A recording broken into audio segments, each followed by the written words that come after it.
I had come to the house to collect some papers for a patent application when I found the receipt. I accidentally knocked a file folder off of the desk in our home office. I was putting the papers back when I saw a receipt for a credit card that I did not know we had. The receipt was for a gas station on the opposite side of the county. The date was a day that Jane said she was in her office all day. I knew my marriage was in trouble, if not over. I am Albertino Castellini, 34, and married to Jane Castellini, née Roma, 30. I am not connected, but I know and am related to some who are. We have no children, as Jane said she was not ready. From what I see on the receipt, there will be no children. I am an engineer and inventor. I hold 20-plus patents for a lot of simple but useful pieces of electronic gear that make industrial maintenance easier and more efficient. I am also someone who decides on a course of action and does everything he can to reach the end objective. Jane is an account clerk with a local CPA office. Her job does not call for her to leave the office. She insisted on working, even though I had more money than in some minor cities. She said that she was not a stay-at-home type of wife. I met Jane Roma when she was 25, and her car broke down outside of my office. She had run her car through a huge puddle and drowned the ignition. I offered to drive her to where she wanted to go. I explained to her that short of replacing the wiring harness and distributor cap, she would not be driving her car until everything dried out. She finally agreed. We then pushed the car into the parking lot, and I took her to the office where she worked. I agreed to pick her up when my day was over. I did not tell her that I was the boss and the hired help. I just asked what time her workday was over. When I returned to my workshop, I took the wet ignition parts from Jane's car and took them into my shop. Being inside and warm, the parts dried quickly. When dry, I replaced the parts.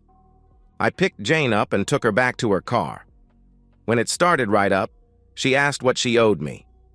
As she was and is a good-looking woman, I said that there was no charge, but if she wanted to return the favor, she could allow me to take her to dinner some evening. She agreed. For that dinner, I took Jane to my Uncle Vincent's place, a touch of Italian. It is probably the best Italian restaurant in the country. It turned out to be a great, if somewhat embarrassing, evening. Aunt Celia came out of the kitchen and gave me the "You're so cute" cheek squeeze. Then she said, "Bertie, it's much too long for you to come here. Is this your new girlfriend?" Jane laughed and I blushed. Then Jane told Aunt Celia, "I'm not his girlfriend yet, but I am glad to see that he can blush. I am paying back a very big favor that Bertie did for me." She said Bertie with just a bit of a rub-it-in smile. I just took it as it was meant, a teasing gesture. We dated for 9 months, me exclusively, and I thought Jane said she was too. We had many great times. She never refused a date with me, and on Valentine's Day at Uncle Vincent's, I asked her to marry me. I got a shock when she said she was not ready. I was hurt and asked what was missing that would let her get ready. I was shocked again when she said that she needed to be exclusive to the man she was to marry. I was devastated. I was angry. I asked Jane that if she had not been exclusive to me, why did she let me think she was being exclusive? And when did she have time to date, other than weeknights? Jane angrily came back with, "I never said I was exclusive. I am dating others. You are the main guy, but I am not ready to be exclusive, much less get married," she added. "If I was ready, you would be the one." That really did not make me feel better, I said. "I have been exclusive from the first 2 weeks we were dating. You have been with me every time I asked." "I told you I was exclusive. I wish you had been more upfront with me. I now know where I stand," I continued. "Because of finding that you have been dating others without telling me, I will not be worried about dating you anymore. Consider this our breakup." I walked out of the restaurant and drove back to my house. I did not talk to Jane again for almost 7 months. I never saw her during that time, except at a distance. When I finally got close to her, it was a real accident. I was running down one of the streets in our town. I turned a corner to start running back to my house. There she was, and I fell over into the gutter trying to avoid running her over. In the process of trying to stop my fall, I broke my right forearm and my left wrist. I was in pain and disoriented. Jane helped me up after she stopped laughing. Then she noticed that I was in extreme pain. She called an ambulance and made me sit on a window box that was in front of the corner storefront. I later learned that I passed out a couple of times. The paramedics loaded me into the ambulance. That was the last thing I remember until I woke in a room that had curtains in the typical hospital area. The doctor came in and informed me that they were taking me into surgery, but they wanted to wait until I regained consciousness. He explained that they were not sure why I passed out and were worried about why I became unconscious in the first place. He went on to explain that the wrist fracture was a simple one. He explained that he was planning on using a stainless rod to fix the major forearm bone that was broken in several places. He also said that because there was no internal bleeding and no head injury, he believed that the consciousness problem was most likely from shock. He said that since my athletic activity-induced blood pressure was normally very low, I was much more prone to shock. When I came awake, I was in the recovery room.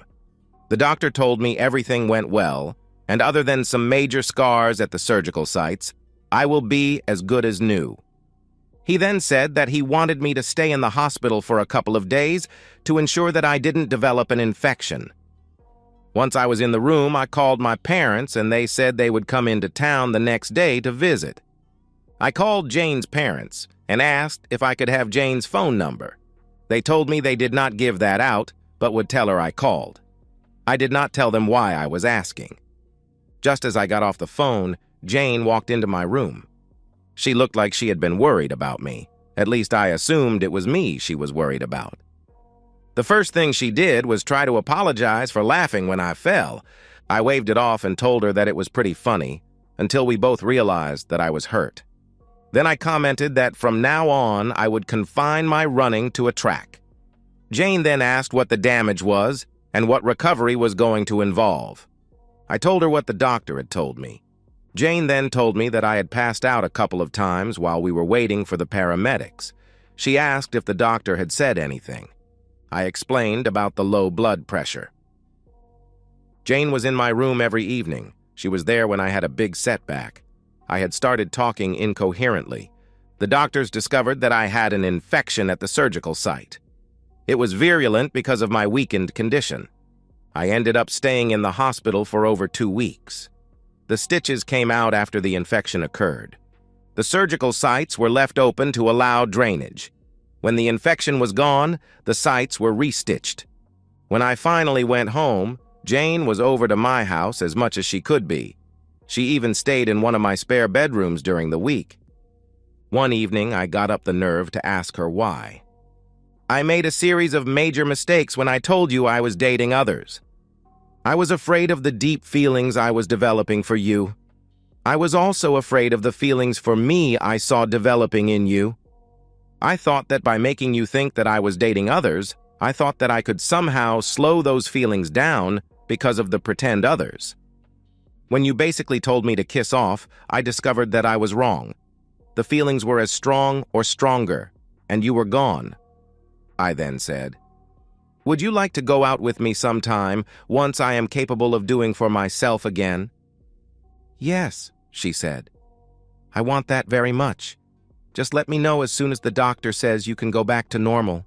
In the meantime, I want to help you as much as you will let me. I'm just about ready to go to the rehab appointments that I need for the broken arm. There was some muscle damage, and I need to exercise to bring it back to normal. The problem is I can't drive, and I can't reserve a taxi for the times I need to go. Could you possibly drive me a few times?" "Sure, I want to very much," she replied. Until the cast came off, Jane was my chauffeur, chef, maid, bath attendant, and ass wiper. I had no way to keep secrets from her. She did go home to her apartment on the weekends. The ultimate embarrassment, my mother, took over on the weekends. My casts were finally taken off after 5 weeks. Jane went back to stay in her apartment. I continued my rehab and found that I enjoyed working out. When rehab ended and I could, I joined a local fitness center. And while I still jog, I use the high school track. There are no curbs to fall off of. When Jane and I started dating again, I only asked her out once every couple of weeks or so. I was still hurt about her non-exclusive ploy. After about 2 months, Jane confronted me at my uncle's place about my apparent lack of commitment. "Why are we only going out occasionally? Don't you want to go out with me?" she asked. "I want that more than anything in the world, but I am not going to be the one to be made a fool of again. So, until you ask me to be exclusive, we can either continue as we have been, or we can split up for good. If you decide that we need to see each other more, you need to commit." That went over like a cow pie on the walking path. Jane, without saying a word, got up and walked out of the restaurant. I did not hear or see her for almost a month. I did not call her, and while I knew she was talking to my mom knew better than to try to intercede. I was at my shop when the phone rang. It was Jane, and she was pissed. "Asshole, why haven't you called?" she asked. "It's good to talk to you, Jane. I haven't called because you're leaving in the middle of a goddamn date, told me that we were through." "Are you saying we are not through?" All I heard was a click as she hung up the phone. If that was the end, then this would be a very short story. Jane called again a week or so later and apologized for leaving the date and for hanging up on me. Then she said words that knocked me on my ass. "Bertie, I love you, but you have an annoying habit of being right all the fucking time. I lied, and you took it. I left, and you took it. I got mad, and you took it. Then you explained why, and I got mad again. You make me crazy because you never seem to get angry even when I hurt you. I love you, asshole. And if it takes the rest of my life, I'm going to marry you. What do you think of that, huh?" "Yes." And then I heard the phone drop, and a deep belly laugh came from the dropped phone. Then all I heard was a click. 15 minutes later, my shop door burst open and Jane jumped into my lap. She kissed me, cried, kissed me again, and cried some more. She was trying to talk and kiss me and hug me and punch me in the chest all at the same time. When she finally calmed down, I got her going again when I said, "My love, I needed the kisses, but you punch like a girl. You need to put more emotion behind the punch. Do you want me to show you?" She started laughing and crying again and finally said, "I am exclusive. Is that okay? I love you. I want you. And I need you." Being the eloquent soul that I am, I said, "Yes." Then I picked her up and kissed her as I carried her to my car.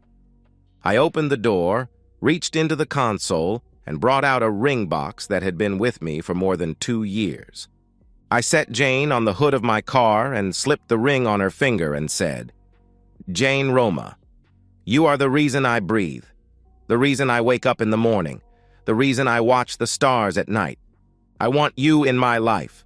I want you to be my life. I need you as my partner. Will you marry me?" Being just as articulate as I was, she answered, "Yes." We invited every one of our local family to dinner at Vincent's. Once we informed them of our engagement, I was shuffled off with all of the other men for what I assumed was going to be a female battle plan.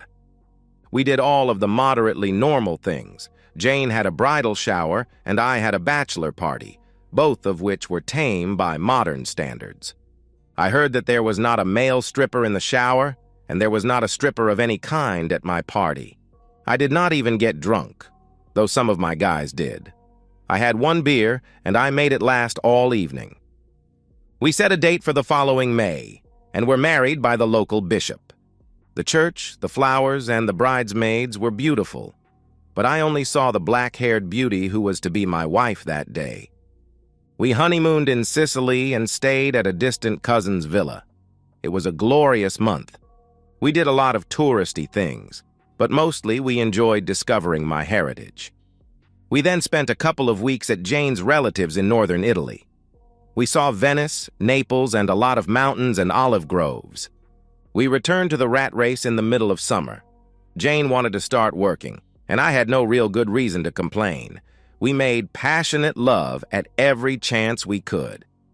Things were going great until Jane changed jobs and got work at the CPA's offices.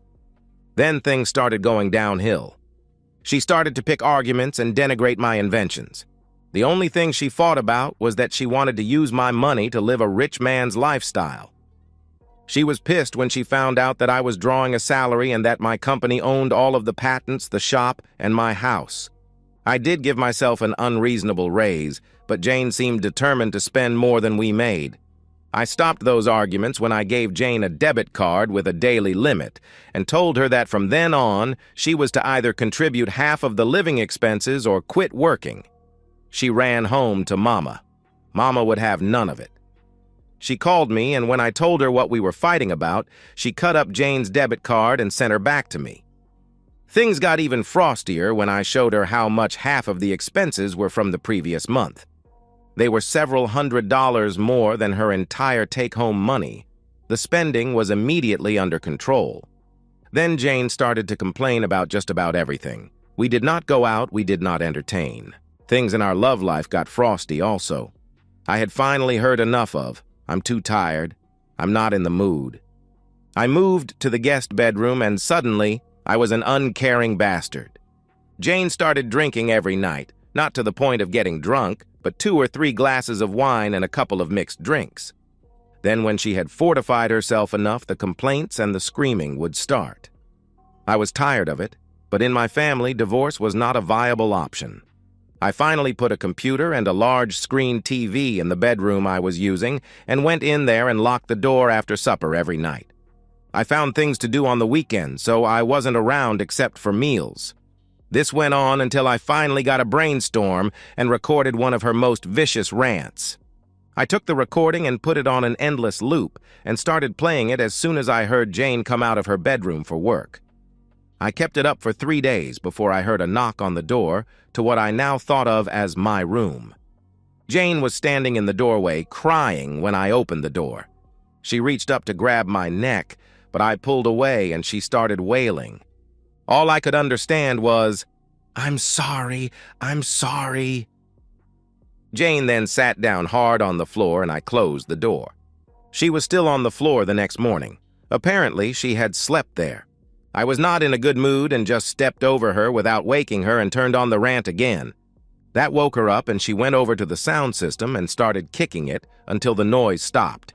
She turned toward me and said angrily, "Okay, I have been a miserable bitch to you, but you don't fight fair. You just love me and ignore my bitchiness or you make me face it." She continued, "I have faced it, and I will find a shrink or a therapist and see if I can't figure out why I am this way.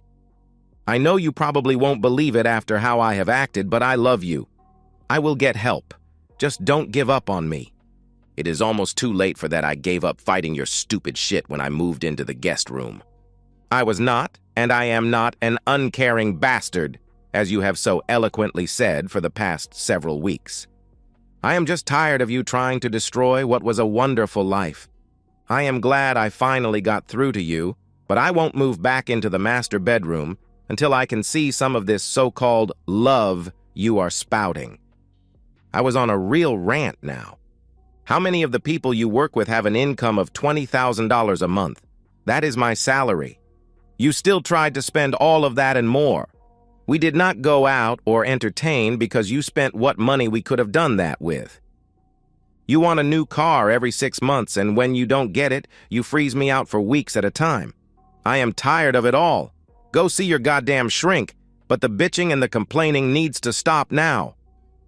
Jane flinched when I had started screaming at her. I saw a look of complete defeat on her face. I almost gave in, but I was still hurt and angry.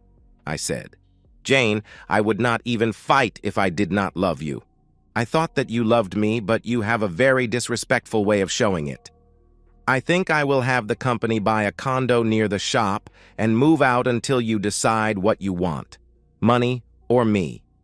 I will put money into another debit card for you, and I will pay the utilities, taxes, and maid for the house. But until you stop being a royal pain in the ass and ask me to come back, I won't live here. I will come back when you are not here to take care of the household bills, but that's it. I am going to pack a bag and find a hotel until I can buy a condo. I started to turn away, but thought of one last thing to say.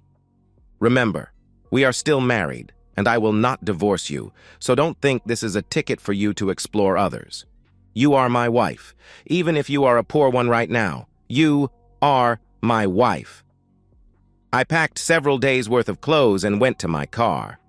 As I was driving away, I saw Jane come out of the house and watch me leave. She appeared to be crying. I went to the shop and called the realtor who managed the condo building and asked if she had any units for rent. I realized that I wanted the split to be temporary. Jane called and talked to me at the shop every day. She kept saying she was sorry. After about a week, she asked when I was coming home.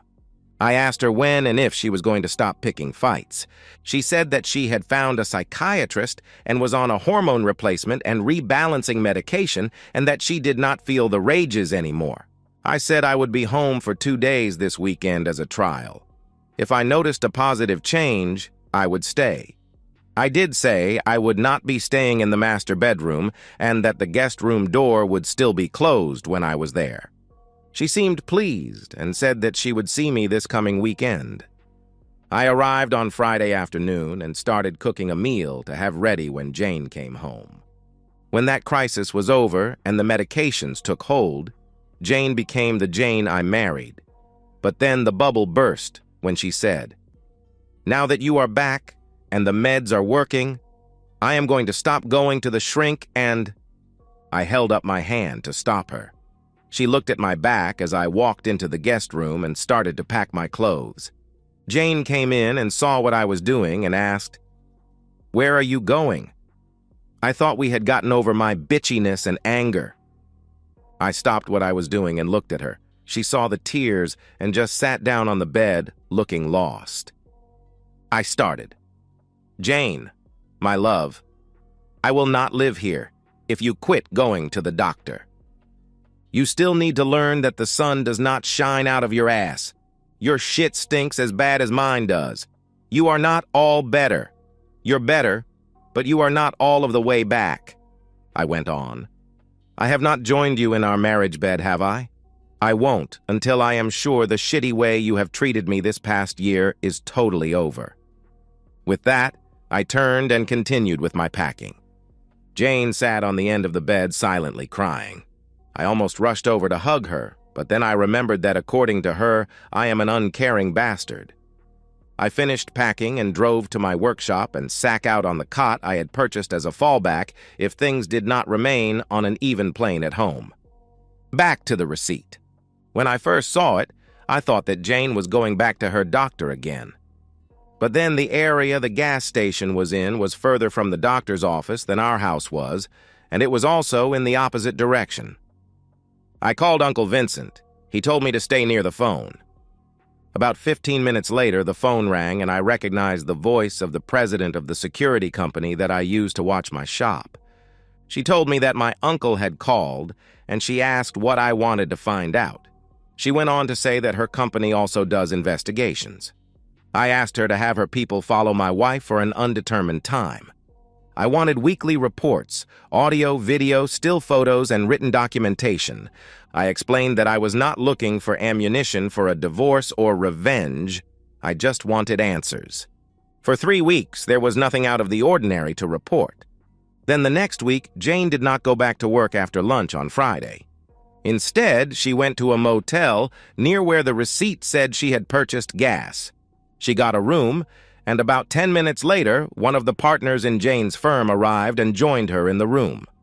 About 3 hours later, the man left. 25 minutes later, Jane left and drove home. The written report identified the man as Carl Dorfman, 33, and married with 3 kids. He is a senior partner in the firm. That week, there was not a chance to obtain any intimate photo or video evidence.